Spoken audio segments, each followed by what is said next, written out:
They just don't have the soul, heart, brain, etc. Moses gave life to a stick, a wooden stick that has no physical means of giving life. Now, Dr. Brand said, but Jesus rose from the dead. According to who?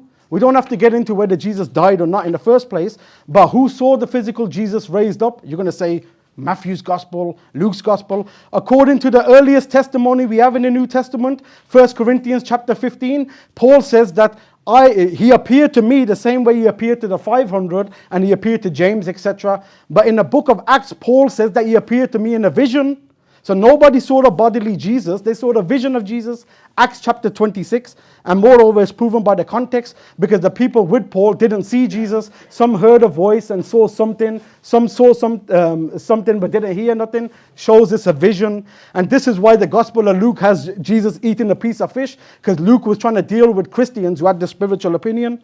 Then he says that Jesus is a lawgiver like Moses because of the Sermon on the Mount. The Sermon on the Mount is not a new law. As Howard M. Teeple points out, you find the same thing in rabbinic writings. And Dr. Brown, his old text, book, 5 volumes, is filled with rabbinic writings where they appear to contradict the Torah, but it's going to the spirit of the Torah. And we know Jesus wasn't a lawgiver because his followers were still following the law of Moses after. And in the book of Acts, James actually challenges Paul to prove he's still following the law of Moses. Then he says, Numbers chapter 12, I've dealt with that. Pattern with Muhammad. We didn't say no pattern. I said he spoke to God on one occasion, and that was more superior than the multiple times Moses spoke to God. Don't you have enough support in your own text? This is coming from Dr. Brown, whose half his 5 volumes is filled with quotes from rabbis who disbelieve in Jesus and the Talmud. So don't you believe in your own text? New Testament, Dr. Brown. Ishmael ain't a brother. I dealt with that. Deuteronomy chapter 24. I'm still waiting. Are the Edomites classed as the brothers? If you say yes, then so are the Ishmaelites. If you say no, then that's speaking about brothers within the nation, not brothers of the nation. Thank you very much. Listen to Jewish scholars. By the way, there's more of us Israelites who follow Prophet Muhammad than there are disbelieving Jews on the planet today. And I can prove that. He says spices from Ishmaelite lands. Solomon had balsam imported. Yeah, but that's the point. In Baca Valley, the Balsam Tree Valleys, David's time before Solomon, and where was it imported from? The most famous balsam in ancient times was the balsam of Makkah. And the one that the Queen of Sheba took to Solomon was from Yemen, still the Arabian Peninsula. So I've dealt with all this. I didn't even need my PowerPoint or nothing today. It's very nice. So how much time have I got left? 1 minute and a half. Yeah, so I want Dr. Brand to tell us, why did John change the day Jesus died to make him look like the Passover lamb? I want Dr. Brand to tell us, why did Matthew have to make up a story about Herod? No, he says that that's the character of Herod. But if I know that Trump is a weirdo and Please, no talking strong. Just let this be. Sorry. All right. If I know that Donald Trump is a weirdo and I want to make up a story about him, I'm going to make it in line with what we know about Trump anyway to make it more believable. If Herod massacred kids and Jesus went to Egypt to fulfill Hosea 11, which is talking about a past event, how on earth is Luke correct in that Jesus was born 10 years after Herod died, according to the time of the census?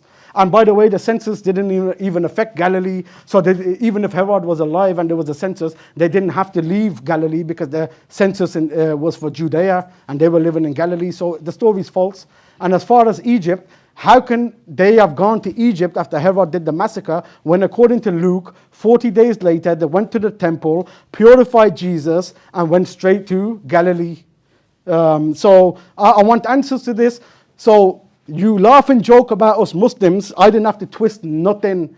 Whereas Matthew has to change the biography of Jesus. John has to change the biography of Jesus. Mike Licona, one of the leading Christian apologists regarding John changing the day, he says, John, in his debate with Bar Ehrman in 2009, he said, John changed things for theological reasons. So I enjoyed Dr. Brand's 5-volume books, but it amazes me that Dr. Brand's boasting about messianic prophecy left, right, and center when the gospel writers are changing the biography of Jesus to make him fulfill prophecies, but then you want to joke with us Muslims. With all due respect, I think the joke's the other way around.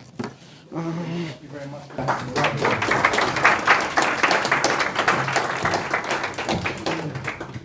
I'd now like to to invite Dr. Brown for the second and final rebuttal before the Q&A. So whenever you're ready, Brown. So first I want to thank my colleague here for spending the bulk of his time attacking the New Testament. Why? Because there's not an argument based on is Muhammad prophesied in the Bible. It's quite remarkable that I'm now being asked to defend alleged contradictions in the New Testament that have been answered endlessly in various scholastic volumes. That's not the subject of the debate. Never was, not why I'm here. If you want to do a separate debate with a New Testament scholar on reliability of the New Testament, great. But we came with one very explicit purpose. And notice how from the opening to the end, it's been deviated from, right? Because there is no possible argument he can make that stands on its own. Let's break a few things. And if you want issues about the time of the census, go to Darrell Bock's commentary on Luke or Craig Keener's commentary on Luke. Issues of alleged contradictions in John, go to Craig Keener's commentary on John. There's abundant evidence. Those aren't even things that we're here to discuss. But we're told that the Second Temple is the Second Temple, but it isn't the Second Temple because Herod adorned it. Everyone knows, all Jewish literature, all historians know that was the Second Temple. Herod adorned it, but it was the Second Temple. No one's arguing that. That hasn't changed. As for Ha'adon, exactly. Every single time Ha'adon occurs, it always refers to Yahweh. Ha'adon is not how you speak of a human being. It is the Lord, capital. All right? So that's unambiguous.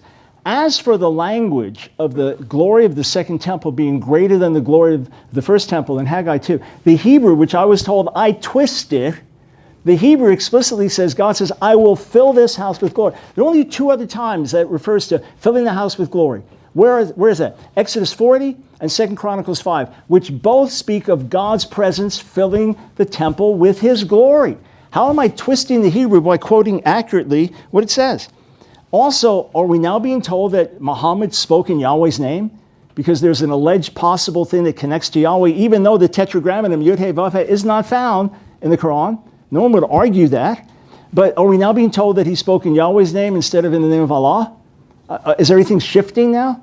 Obviously, this is just a polemical argument that's being used. As for Jesus bringing many Israelites to the faith, yeah, through history, thank God. Many have come to Jesus. In fact, probably more Muslims have come to faith in Jesus in the last 50 years than in the previous 1400. So wonderful things are happening, which is a great causing of rejoicing. As for the Sermon on the Mount not being law, that's really secondary because Jesus is the prophet like Moses according to Deuteronomy. But even there, when we're told that it's just like the rabbis, no. What does it say at the end of the Sermon on the Mount? And the people were astonished because he taught with authority, not like one of the rabbinic teachers of the day. And as for my use of rabbinic texts, I've lived with this for decades. I've been in dialogue with rabbis for 51 years. I use the text fairly. I say, if you want to see Jewish perspective, look at this now. We look at our messianic perspective. As for the Paraclete, the helper not being the Holy Spirit, oh my! And all this I have spoken to you, said Jesus, while still with you. But the Paraclete, the advocate, the helper, the Holy Spirit, whom the Father will send by name. And then elsewhere referred to as the Spirit of truth, the Spirit of truth.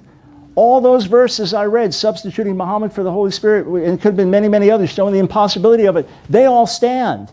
Once again, I will believe Jesus and the massive textual support we have in the Greek New Testament and the massive understanding of the church through history that the Paraclete is not Paul, is not Muhammad, or is not Donald Trump. It is the Holy Spirit. I want to go back to a couple of other points. Zakir has fought strenuously to remove the words Mikir Becha from the Masoretic text of Deuteronomy 18. And I pointed out that 11 times in the Torah quote it, that every single time it means from the midst of within Israel. First he tried to show it didn't mean that. Now he tries to show that the words aren't even there and that they were added. Why? To show that it had to be an Israelite. Isn't that fascinating? As to the technical term, me'achecha, when you have it together, mikarev achecha, from the midst of your brothers, or mikir becha, me'achecha, from your own midst, from your brothers, it's only one meaning. Only one meaning in the Torah. Every single time, without exception, from the midst of your own people, Israel. As for Acts 3, and the prophet there not being Jesus, how about we read it? So, Peter is preaching Jesus, that the prophet said he would suffer. The Jewish people are